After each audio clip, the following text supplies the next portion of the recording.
এই যে পাঠাওয়ের আগে আমার 6টা আদার স্টার্ট আপ ছিল। 6টা। হ্যাঁ, আমি একখানে মনে পড়েছিলাম যে 10টা স্টার্ট আপের মধ্যে একটা স্টার্ট আপ সাকসেসফুল হয়। তো আমি অ্যাকচুয়ালি তখন ভাবলাম যে আচ্ছা 10টা স্টার্ট আপের মধ্যে যদি একটা স্টার্ট আপ সাকসেসফুল হয়, তার মানে আমার হয়তো 10টা স্টার্ট আপ স্টার্ট করতে হবে, তাহলে একটা স্টার্ট আপ সাকসেসফুল হবে। সো আমি অনেকগুলো ডিফারেন্ট টাইপস অফ আইডিয়া নিয়ে কাজ করা শুরু করেছিলাম প্রথমে। হ্যাঁ, এবং একটার সাথে কোনো রিলেশন ছিল না।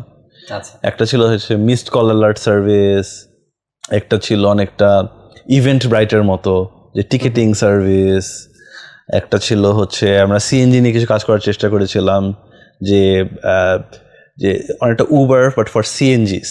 কিন্তু তখন হচ্ছে যে সিএনজি কোনো ড্রাইভারদের কোনো স্মার্টফোন ছিল না। তো কীভাবে ডাম ফোন ইউজ করে মিসড কল দিয়ে কীভাবে হচ্ছে যে একটা সিস্টেম বানানো যায় যেটা দিয়ে হচ্ছে সিএনজি ড্রাইভাররা সাথে আপনি কমিউনিকেট করতে পারবেন। এরকম 6টা আইডিয়ার পরে তারপরে পাঠাও স্টার্ট হয়েছিল, রাইট? ইভেন পাঠাও প্রথম দিকে কিন্তু যে এখন ধরেন রাইড শেয়ারিং আছে, ফুড ডেলিভারি আছে, তখন কিন্তু ওইরকম কিছু না। পাঠাও আমরা স্টার্ট করেছিলাম কুরিয়ার কোম্পানি, রাইট? এই জন্য কিন্তু নামটা পাঠাও।